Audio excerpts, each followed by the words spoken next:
لاشے جنوں کی آج ہم جس نظم کو پڑھیں گے اس کا نام ہے ڈر۔ جی ہاں، ڈر۔ حیرت نہ کر تو خود پر کر اعتماد، تیرا جذبہ جنوں کہیں ہو نہ جائے برباد۔ زندگی اور موت فقط اللہ کے ہاتھ ہے، ہر ظلم کو توڑنا ہی ہے تیرے لیے جہاد۔ راہ خدا میں شہادت کا پاتا ہے رتبہ وہ، اللہ کے دین حق پر کامل ہو جس کا اعتقاد۔ غیرت سے یاری باتیں کرتا ہے وہ منافق، رکھتا نہیں جو دل میں اپنے کفر کے لیے اناد۔ شرمیلا تب بنتا ہے جب ذات کو گراں لگے، شرمیلا تب بنتا ہے جب ذات کو گراں لگے، معاشرے میں وگرنہ یہ پھیلا رہا ہے فساد۔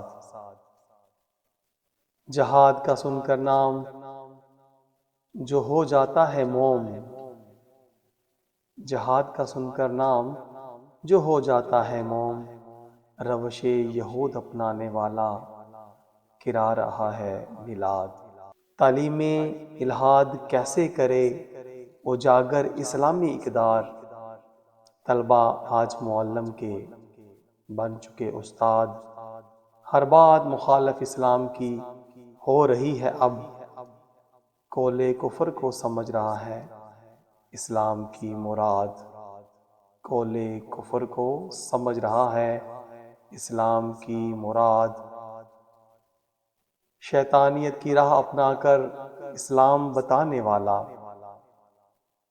اپنے آپ کو ناداں سمجھ رہا ہے زباد۔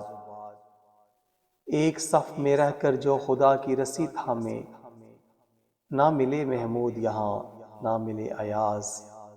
نفرتوں کے تشہیر سے جو بنا ہے قاضی وقت، تخت شاہی وقت رواں کا ہے سب سے بڑا فساد۔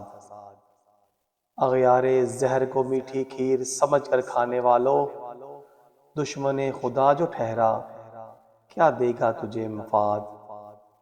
کفر کو ایمان سے جو جوڑ رہا ہے آج، قول و فعل میں واضح دکھے گا اس میں آج تضاد۔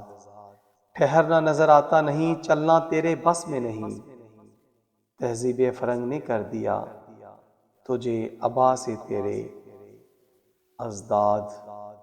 علوم جدید کو ڈھال بنا، پھر تعلیم حق کو نافذ کرا ہر صورت، جو دین حق کی ہے بنیاد۔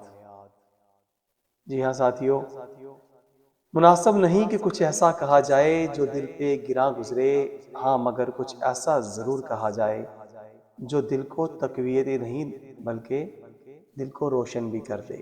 انداز بیاں اپنے اندر پھول اور کانٹے دونوں طرح کا ملکہ رکھتے ہیں۔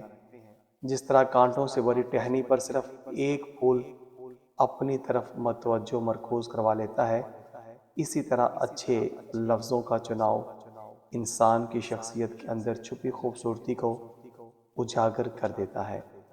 اے اللہ کریم اپنے پیارے محبوب کریم صلی اللہ علیہ وآلہ وسلم کے صدقے امت مسلمہ کو پھر سے کامیابی و کامرانی سے ہم کنار فرما دے، پھر سے اپنے دین حق کے پرچم کو پوری دنیا پر لہرانے کے لیے ہر مرد مسلم کو ہمت، طاقت اور حوصلہ عطا فرما۔ آمین یا رب العالمین۔